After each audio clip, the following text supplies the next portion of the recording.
Thank you for joining me, Tershia de Klerk, on Tershia Talks Trafficking. My talks aim to help expose exploitation, and we know that human trafficking is the exploitation of people's vulnerabilities, and it takes place when a person is tricked, coerced, or manipulated for the use of their body or for their labor.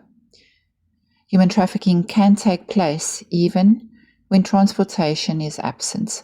This reality helps us understand trafficking and enables more effective prevention of trafficking. The more we understand and grasp the definition of human trafficking in South Africa, the more effective we will be in helping to prevent and combat this crime, which is known as the fastest growing organized crime in the world.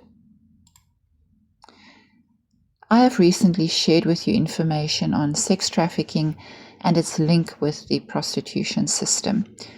And today I would like to share with you from an article by The Psychology Today, which summarizes the key factors that we should all be aware of around the topic of sex trafficking. The key points of this article is that sex trafficking is driven by demand, which is shaped by norms around gender, power, and sex. Another is that online sexual exploitation is a reflection of offline culture, and also that consistent, caring relationships are protective factors against trafficking. Now, sex trafficking is one of the most severe violations of human rights, yet it remains widely misunderstood. The Trafficking Victims Protection Act defines sex trafficking as the use of force, fraud, or coercion to compel a person into commercial sex acts. Yet, despite this clear definition, misapplications and misconceptions persist. For example, survivors are routinely criminalized instead of protected. Meanwhile, public awareness campaigns about trafficking often portray images of strangers in unmarked vans, but the reality is actually far more ordinary and pervasive. Trafficking occurs in foster homes, on social media platforms, in schools, and even within intimate relationships and homes. It is embedded in the social fabric of communities across the world, and psychological science can help explain why and what must change. So, 4 insights from a psychological perspective. First of all, trafficking is about supply and demand. Traffickers exploit people because buyers create a market. Demand for sexual exploitation is cultivated by a cultural context that normalizes the objectification of women and children and tolerates gender-based violence. And social learning theory actually helps explain how these norms are transmitted. Boys who witness or are rewarded for dominance, and girls who are socialized to be compliant and self-silencing are being prepared to participate in systems of exploitation. Research on deterrence and harm reduction consistently shows that addressing the demand side of exploitation is more effective than criminalizing those who are actually trafficked. Secondly, adverse childhood experiences create vulnerability. Traffickers are not random in their targeting. They actively seek out victims who are already isolated, neglected, or have experienced prior abuse. Research on adverse childhood experiences shows that early trauma like sexual abuse, household dysfunction, and foster care involvement is related to later victimization. Children who have failed the system or who have been failed by the systems designed to protect them are the most likely to be exploited. The pathways from child welfare involvement to trafficking are well documented. Children who lack stable housing, consistent adult relationships, and a sense of belonging are not merely at risk by chance. Their psychological needs for safety, connection, and significance make them especially responsive to the manufactured affection and false promises that characterize grooming. Thirdly, online exploitation is an extension of offline culture. The migration of sex trafficking and sexual exploitation into online spaces reflects what is happening in the physical world. Technology has given exploitation a new infrastructure, basically. Studies on online sexual coercion document how perpetrators systematically use platforms to identify and to groom vulnerable youth using the same tactics like flattery, manufactured intimacy, gradual escalation, and threats that offline traffickers have long employed and practiced. Fourthly, criminalization compounds trauma. One of the most consequential and underexamined aspects of sex trafficking is the way the justice system re-traumatizes the people it should protect. Children who are trafficked are routinely arrested on charges of prostitution, truancy, and fraud, despite the fact that these activities were compelled by their traffickers.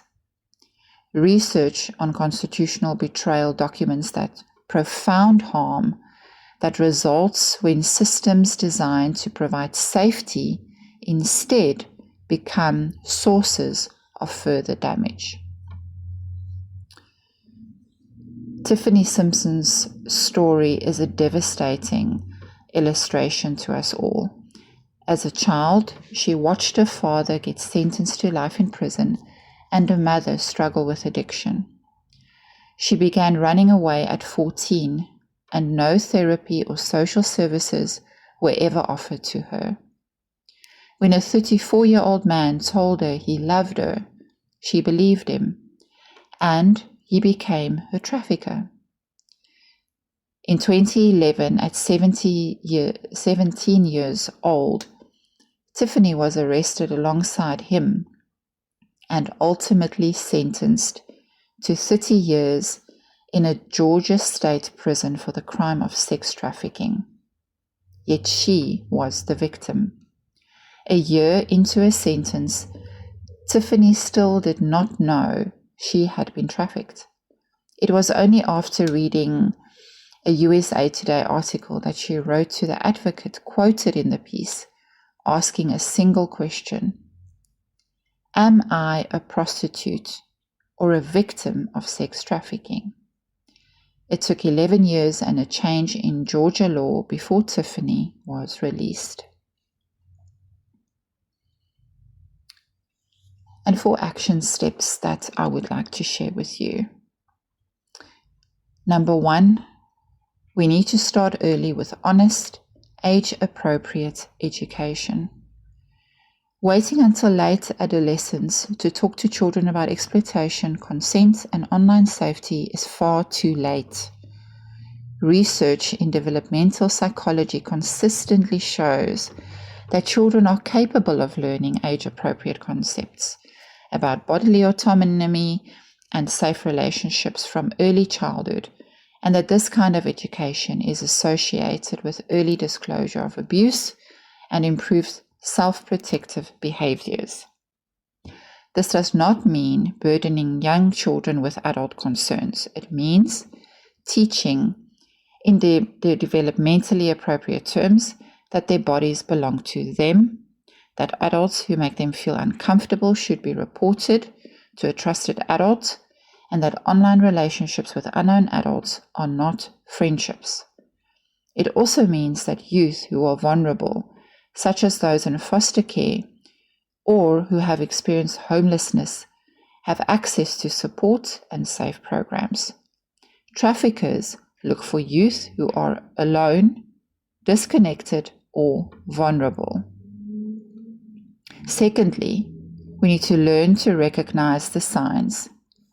Public campaigns that urge people to see something, say something, are only useful if people know what to look for. Trafficking does not look like it does in the movies. Victims are often not visibly restrained. Instead, they may appear fearful, hypervigilant, or deferential to a companion. They may have multiple phones, inconsistent explanations for their whereabouts, or unexplained relationships with much older individuals. Medical and mental health professionals play particularly an important role in recognizing these signs. Trafficking survivors frequently present in clinical settings for depression, anxiety, sexually transmitted infections or injuries, but they are often not identified because providers lack training and staff to support survivors. Screening tools and trauma-informed clinical interviewing protocols now do exist and have demonstrated efficiency in identifying at-risk patients. And thirdly, we need to address demand through cultural and policy change. Long-term prevention of trafficking requires addressing the demand that makes it profitable. This involves both cultural work and policy reform that shifts accountability from those who are trafficked to who buy access to victims. Research on the Nordic model prostitution policy, which criminalizes buyers while decriminalizing those who are exploited, suggests meaningful reduction in trafficking when buyer accountability is prioritized.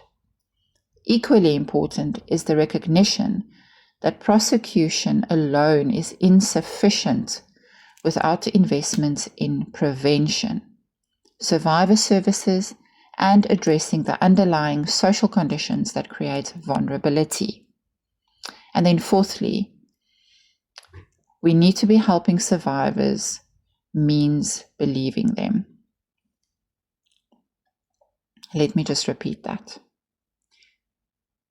We need to understand that helping survivors means believing them.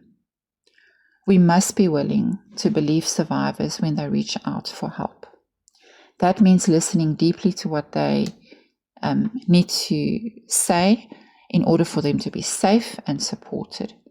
In many cases, youth do try to tell an adult that they need help or that they are being abused. And once we believe survivors, we can truly begin to help them.